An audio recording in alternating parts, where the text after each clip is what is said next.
Welcome back to the Inspiration Station where stories spark action. I'm your host, Mr. U. Wherever you are and however you're watching this show, thanks again for making us part of your week. We're live on YouTube and Facebook. And of course, you can find all of our shows across our brands on every social media platform and all podcast listening platforms as well. In studio with us today, mindset trainer, professional speaker, executive coach, best-selling author, podcaster. This man does everything. Ryan Reichert's with us. Ryan, good to see you, brother. How are you, man? Mr. U, what's up? So excited to be here. Thank you for the invitation. Same here. Love it. I've been excited about this combo for a little bit now, man. So glad to get into this, man. Also, if you guys are watching and listening for the very first time, you got a question for Ryan or myself, drop it in the comments section. If it's relevant, we definitely bring it up on screen and we'll speak to it. So thanks again for your participation in this process. All right, so Ryan, so many things that you do that we have in common, but I want to kind of get into some of the things I think is really outstanding about you, man. It feels as though I interview a lot of folks who come out of combat situations and they have led other soldiers through dangerous, even life-threatening situations. And the perspective that comes out of it is so incredible to me. But I love to ask you a bit of a different question. During that time that you were doing this thing that you were doing, what would you think you would say the biggest lie you believed about yourself while you were doing anything, serving on this level, helping others, maybe being heroic in some areas, but all the while there was a lie that you believed about yourself? Can you locate that? Yeah, I mean, I just to think of how I live today, believing that I think my spirituality and sobriety is like this side of it where I always was fighting something and I wasn't able to surrender to, my maker, God, Jesus Christ, and the Holy Spirit. And in that, so I always look at it from a standpoint of our part or my part in it, just like you're saying, is like, what is the biggest lie, limiting belief of it, that I had something to do with a lot of the, decisions that you make in life that create either, the catapulting charismatic success of things or the severe downfall or dramatic endings to such. And I don't look at it that way anymore. I look at it, it's either a lesson or a blessing in each side of it. And so when we think about being in combat and what that can look like, a lot of times I used to always say, well, what do you do? Well, we train obviously to do bad things to bad people. And then if we get called, we execute. And that's really sure maybe what we did. But at the end of the day, the case today is reflecting on, being a leader, being truthful, which I could never be truthful before in life. Like I lied about everything if it would benefit me from a certain perspective, manipulate any situation I could possibly be in. And that was personal, that was professional. And I didn't have the spirituality back when I served that I do today. I think back to the guys that did, and man, do I wish I could have emulated them, then not waiting, the 45 plus years it took me to get there in the last 2.5 years that I've found that out. So I think the biggest one, the lie to me was always that like I was achieving, such accolades or greatness kind of thing. And it wasn't, it was the dynamic of, the purposefulness of, where it was going to take you in life, only to actually find us in this moment right now to where I can show up transparent, truthful, brutally honest, and wanting to actually be a man that I can emulate, that my children would be proud of to call them their father, because before, absolutely not the case. The game has changed now. Hashtag girl dad. You got 2 little ones. We got 3 adult daughters, man. It definitely changes everything, man. So I'm definitely excited to hear more about that perspective on that too, if we have time for it. But you openly talk about overcoming alcohol addiction. Are you able to detect the moment where you realized you couldn't keep living the way you were living, and what was the first step you took that changed everything? Yeah, I mean it's interesting. You know, I actually have a picture of my last drink. It was Sunday, the 26th November 2023. It was probably, I don't know. We started golfing in the morning on a golf simulator, 9 o'clock in the morning, drinking right off the bat, which was supposed to be done in 2 hours, and then head home to set up the Christmas tree. Hard to believe, almost coming up soon here, 3 Thanksgivings ago, that that was the last day that I was going to drink. Right, I might drink tomorrow, but like as of today, this is the last time I was going to drink. And to have that, and just like any other time, I'm sitting here like replaying it and visualizing it in my mind. Drive home, it's a mile and a half from where I was at, drunk. Once again, thank God, no one was ever harmed in all the times that I drove drunk. It's pretty, when you reflect on that, just sad to think that I did that so many times. But I'm so glad no one was injured. But ended up coming home, and at the time, my former spouse today, I was like, "Can't come in the house," and realizing that because my youngest daughter's boyfriend was there, and his father, was or is someone who suffers from the same disease, and she did not want him to see me in that. Or what was I going to do? Was I going to say something? Was I going to do something that would be inappropriate? The Lord knows how many different things over all those years. I mean, I drank for 33 years, so it's something where a lot of inappropriate things happened in life previously. And so I ran, just like I had always done. I was always running from my problems in life, my fearful things that I couldn't be brutally honest about, kind of like we just spoke on. And I ran away from it, spent the night in a hotel, and no proud moment. And the next day I Google searched an AA meeting, and I found myself heading to AA. AA for me was something that was familiar. My father, it's amazing. He just had 41 years of recovery this past spring. Wow. Pretty amazing. Because my whole life, I was fearful of becoming my father, a guy who, when I reflect on it now, super strong to be, almost 75, have 41 years of sobriety, a Vietnam veteran, an entrepreneur, all these different things where I'm just like, I looked at it as weakness before all these things, right? Like, he has PTSD, I suffer from PTSD as well, and all these pieces of the pie. And it's not like he was strong enough to get help, seek help, and then try to work on himself. I mean, every day he works on himself still today. And I need to understand that we all need that. I especially need that. I need to have my, spiritual routine that I execute every morning, which looks like, going to the gym, reading my Bible, and then meditating over it. I call them the 3 daily wins. But yeah, in that, it's been amazing. I actually was just talking to my dad right before this, driving back from a meeting, and us reflecting on, how our spirituality allows us to at least stay sober today. And for whatever reason before that, I couldn't. I always ran to something else to take the pain away.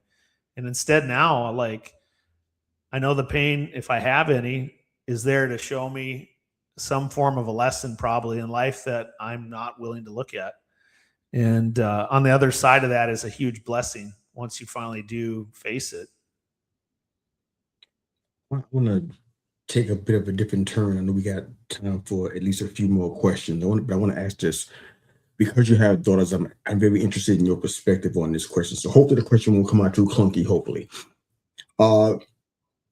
You have a decorated career where there was an image that was perpetuated, whether it was on purpose or not. It was an image perpetuated. But underneath all that stuff, there might have been an addictive personality. There might have been somebody who was depressed. There might have been somebody who was dealing with anxiety and didn't show it, or somebody who was crying out for help. What would you say, and this is, you can pull from your own experience or just from your coaching, how you want to answer this question. Say, for instance, that your daughters are of age and they can understand what we're talking about, and they're watching this show, or there's young daughters who are watching us today live or on replay, what would you say they need to be paying attention to or looking for to not fall into that kind of trap where you're covering things that need to be addressed and you're just putting accomplishment over it, you're putting success over it and not dealing with it, because nobody wants that for their kids. Nobody wants it for anybody, really. Nobody wants it for themselves. Is there a way that you could encourage people who are watching, listening, to avoid that trap? Does that make sense? Yeah, no, it absolutely does. And this is the way I put it today is it's hard too, because I wasn't able to answer this call, I think, 27 years ago now. But the people that are in your life in relationships, I pray this every day. This is for all people, all relationships. Lord, please remove those who are not supposed to be in my life. And what that looks like is people that you cross paths with, people that maybe you're in a relationship with and you haven't formulated it. But I ask, each person, is this a person that's supposed to be in my life, Lord? And I ask that because I understand that sometimes, for me, I believed a person was always going to fulfill that God-sized hole that I had at the time, up until just, the last few years of my life. And when I reflect on that, it was always the case. I was wanting to be the knight in shining armor because, my father to my mother, he wasn't right. He wasn't that for her, I saw someone that was, verbally abusive. So I was verbally abusive thinking, if you speak louder that they're going to listen to you, you're going to get your way sooner or later.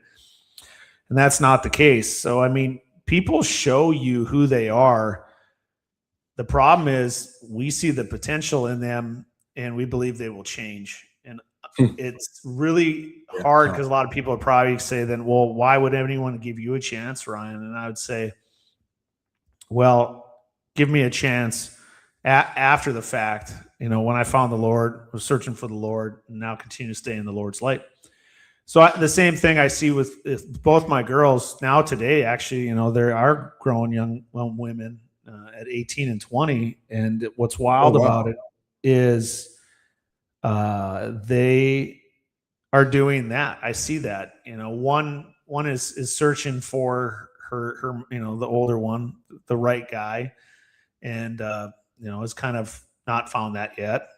And then the youngest one, she might have, but she's 18, so it's one of those where it's still, you want to spread your wings, fly, see the world, and so forth. And can you do that with someone if you're starting your life halfway around the world apart? And only time will tell. So I always just say, ask that question if you don't have, and that's the thing too. I think the most important part of your relationship, because this is where I can really get into the statistics side. I'm kind of a numbers nerd sometimes. I call it the real 1%, especially coming from a long marriage relationship that ended in divorce. And we weren't doing this. But for those relationships out there, you have a 1% chance. Actually, it's less. It's 0.6% of a divorce if you pray together, read your Bible together, worship together 4 more times a week. And so just in that, that goes for a lot of different things. It goes with recovery, sobriety, porn addiction, anything like that when it comes in that side. If you can get in I heard it the other day, the Bible stands for basic information before life ends. So I was like, yeah, that's the simplest form under the sun. And so in that, I just, I tell others, especially that I work with, when they're like, it just doesn't seem to work, 2 things. Have you asked? And are you willing to surrender? There's an old saying too, though, if you are married out there, you can be right and sleep on the couch, or you can be wrong and sleep in bed. So one of those things too that sometimes in that surrender, that's what that looks like too. No, I love it. I love it. Final question for you today, Ryan. I know you have a lot of experience in a lot of realms. We highlighted that at the beginning of the show. I'd love for you to kind of speak to this and be thoughtful about it. Then once you're done with that, you can let folks know where they can find you directly, social media, website link, whatever it is, and then we'll go ahead and close the show. So my final question for you today: when people tell a story of Ryan Reichert after you're gone, what do you hope that they're going to say that you help them believe about themselves? That there's no such thing as a limiting belief. It's only our own minds that cause us to say there's a box. I had an old boss years ago, great battalion commander, and he had the Tomahawk 6, and it said that on there. I think it was number 4, but it said there is no box. So never, ever, ever, just because it hasn't been done yet or hasn't been done before, that there's some box that you put yourself in because you have this idea that is so far-fetched and so off the wall that you're going to not do it. I think of that all the time, like starting the business and doing everything I've done over the last year and a half. It makes absolutely zero sense because the safe bet would say, go back to corporate, make all that money, have that title. And there's something inside of you that says, I'm not helping anybody out by doing that. I'm not jumping in that hole and helping the guy that's suffering from PTSD, addiction, running from all his fears. So at the end of the day, don't trap yourself in some limiting belief. Don't let somebody tell you that there's a box. And if you want to have a meaningful conversation, head on over to ourprotectordevelopment.com or Ryan T. Reichert or Army RT 1978 on social media. And we'll just reach out. No strings attached. I just love, just like Mr. You and I having this conversation. Obviously, we're live for the last 18 minutes, but that's just what I love to do. I love hearing people's stories. I love helping. And from there, you can get out and do your thing. Thank you, sir. Thank you for being here, sir. Awesome stuff, man. Podcaster, best-selling author, executive coach, mindset trainer, and professional speaker, Ryan Reichert. Watching for the very first time, thanks for making us part of your week.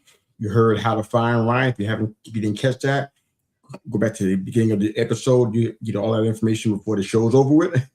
Ryan Reichert, I'm Mr. U. Have a great day. Thanks again for watching and listening to the Inspiration Station, where stories spark action. Have a great day.